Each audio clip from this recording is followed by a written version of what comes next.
Hey YouTube, welcome to part 2 of how to create a two dots clone in Unity. Last video we worked on the setup of our game, so we set up our file structure, our folders, and our sprites and our prefabs, and then we created the board game object in our hierarchy. So in this video we'll focus on our board class and get some dots showing up on the screen. So let's jump right into it.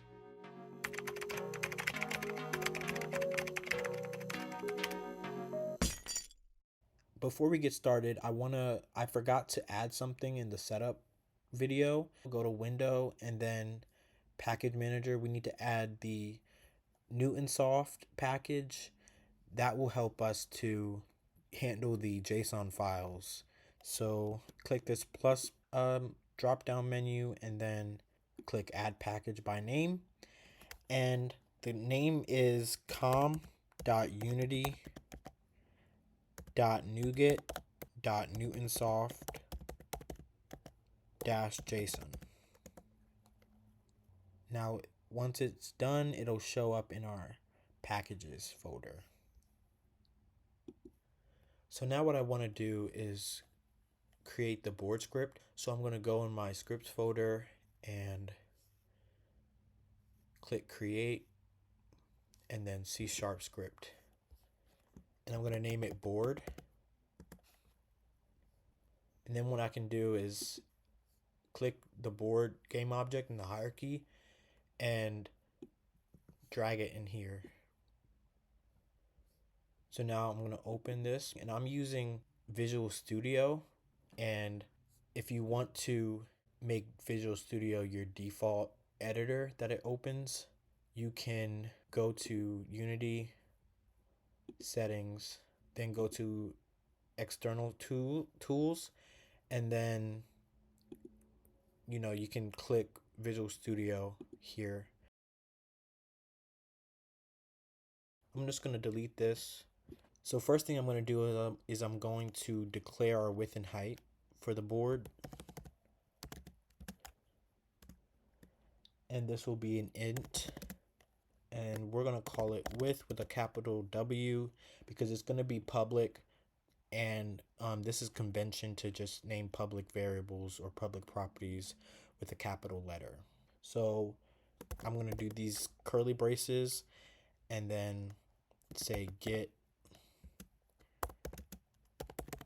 private set. So same with the height.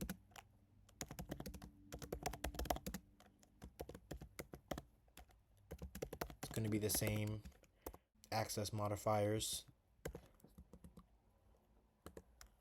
And now we need to have a way to represent the dots on the board. And to do that, we can create a 2D array, and that allows us to represent the dots in rows and columns, and then we'll index them by indexing the X and the Y of that particular dot.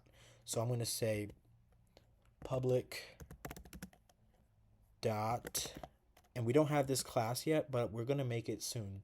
So to initialize or declare a 2D array, we do the brackets and then we add a comma in the middle. This signifies that it's a 2D array. And then we will name it dots, and it's public, so we capitalize dots, and then we say curly braces get private set. And then we can add an offset. This will allow us to add space in between the dots. So I'm going to say public static float offset.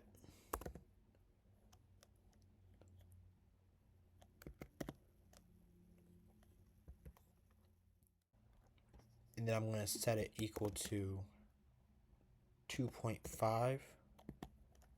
And we have to add the F at the end to signify that it is a float. And that's it for our properties. Let's create the dot class now.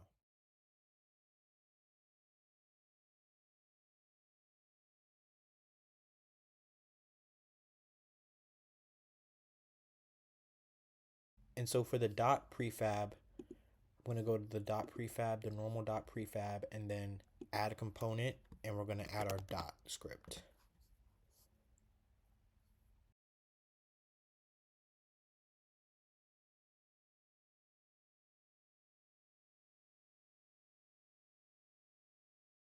So now back in our board class, we should get this error removed.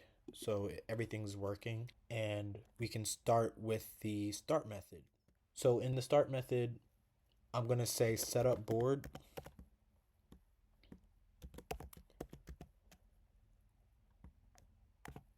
We're going to call this method. Before we set up the board, I'm going to call an init method. And I'm going to generate this method. So our init method will initialize our properties here. We will be able to call this in another class. So I'm going to make this public for now, but for now we're just going to call it in our board class directly. And we will say dot equals new dot and then brackets and then comma. And we have to put in the values for how many rows and columns we'll have. So the columns will be width and the rows will be height. And then when you index a dot, you want to ensure that you are indexing the right row and column. So that's all for the init method, but we will be adding more to this in future videos. So now for the setup board, I'm going to spawn our dots. So I'm going to say spawn dots, generate this method. And the reason I'm doing setup board and then calling this method instead of just calling spawn dots in here like that is because we might want to add some more stuff, like setting up the tiles or the other mechanics that will be in the board. Okay, so now let's implement our spawn dots. So to spawn our dots, we're going to loop through all the dots. We're going to loop through all the dots in our 2D array. And then if the dot is null at a certain position, then we will fill it. We will spawn the dot.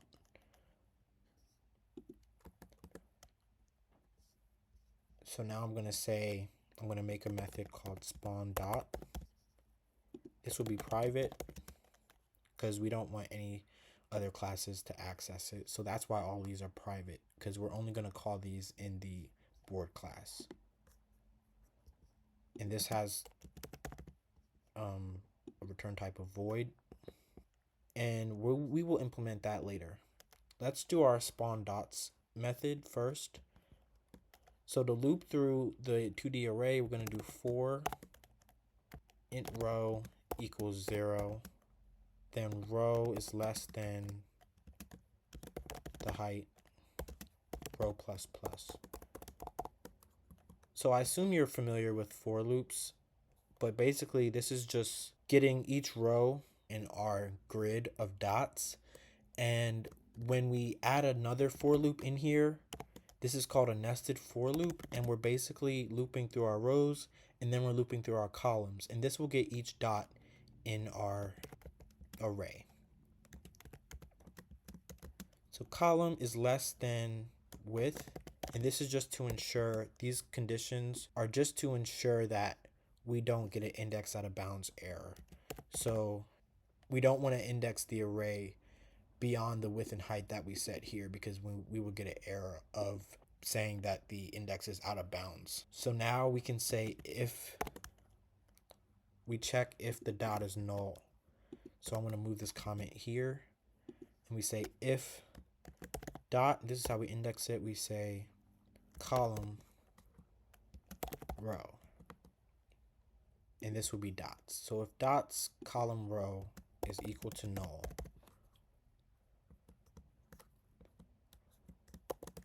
Then we spawn the dot.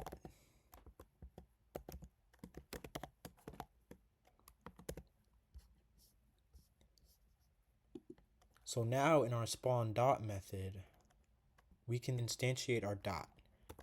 Dot equals instantiate, which will return a game object. I'm going to add the position because we have to add the position here.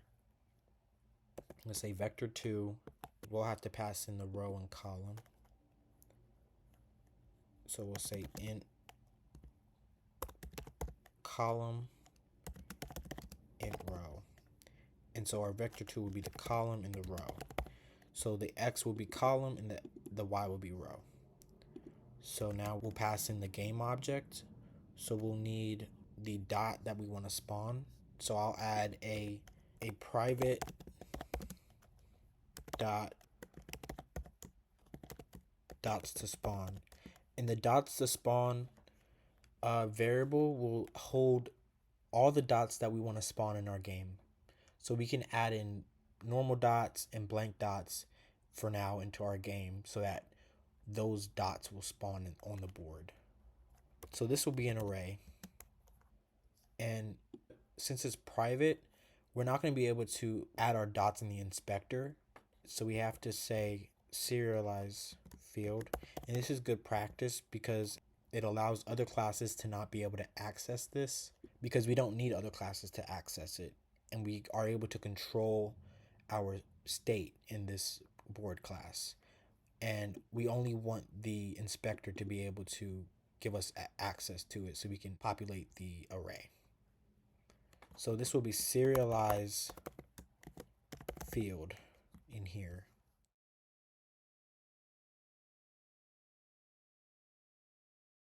And this has to be new. So we're creating a new instance of vector2. And now I can create a random number that we'll use to index our dots to spawn, which will create a new random dot using that index. So I'll do int rand equals unity engine dot random dot range. And the reason why we're saying unity engine is because it's an ambiguous reference if we do random, because there's a random class in the system library and a random class in the unity engine. So that's why we're saying unity engine dot random, so we don't get mixed up between them. So the range method will allow us to get a random number between a minimum value and a maximum value that we set. The minimum value is inclusive, so we want to include 0 in our min. And then the last element in the dots to spawn array is the length minus 1. So because it's 0 indexing, we want to do length minus 1. So dots to spawn dot length minus 1.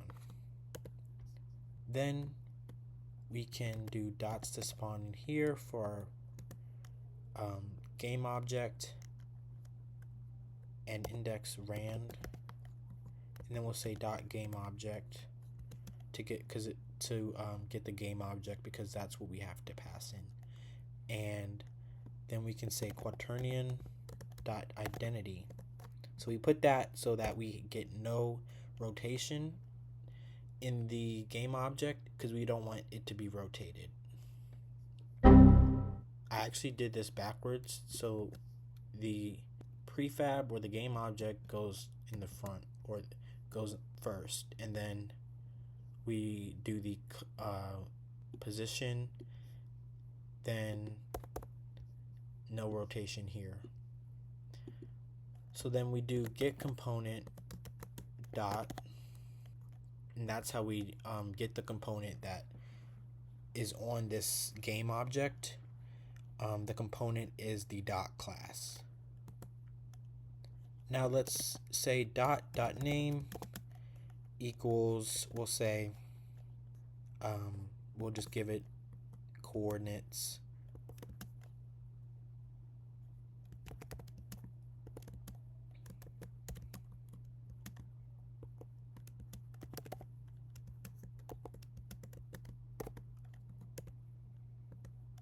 Then we'll do dot transform parent equals transform.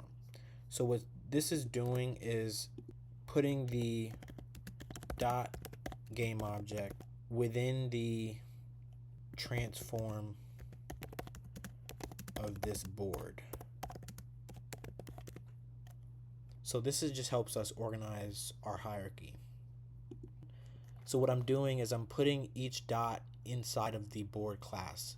So it'll be a child of the board game object, and we're making our hierarchy cleaner.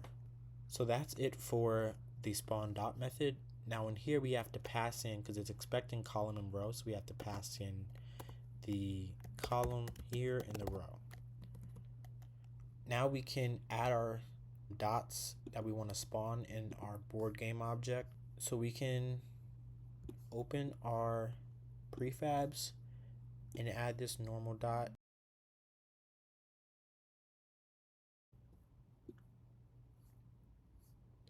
And let's press play, see what happens. So nothing happens. A little longer than a few minutes later. So I forgot to set the width and height within the inspector.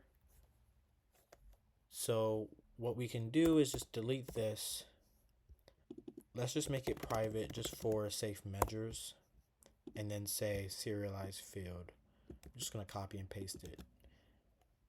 Same with height.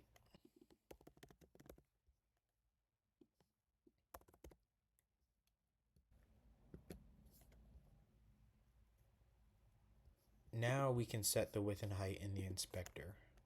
So let's say 5 and 5 for the width and height. Okay, so in our game screen, we can see that we have 5 columns and 5 rows of dots. So a little bit, they're a little bit close together, so we can change this by using our offset variable that we have here. What we do is we multiply the row, or we can multiply the whole vector2 by our offset. And that will give spacing vertically and horizontally. And there we go. We have our board, but it starts here because this is 0, 0. So the first dot starts here, and then it goes up, up, up, and it keeps going. So what we can do for now is just position the camera here and move it down a little bit, just so we can see how our board looks. And it looks pretty good for right now. Later on, we will add the camera script that will allow us to center the board, and it'll reposition it so that however many dots we have going vertically or horizontally, it'll resize dynamically. So we didn't see any blank dots in the last run. So what I did was I added more blank dots to these dots to spawn, and that'll just greaten our chances of getting a blank dot. And this is happening because our blank dot is 100 pixels per unit, but the actual sprite is 564 pixels. So we need to change pixels per unit to 564. That way the entire blank dot takes up only 1 pixel in the Unity grid.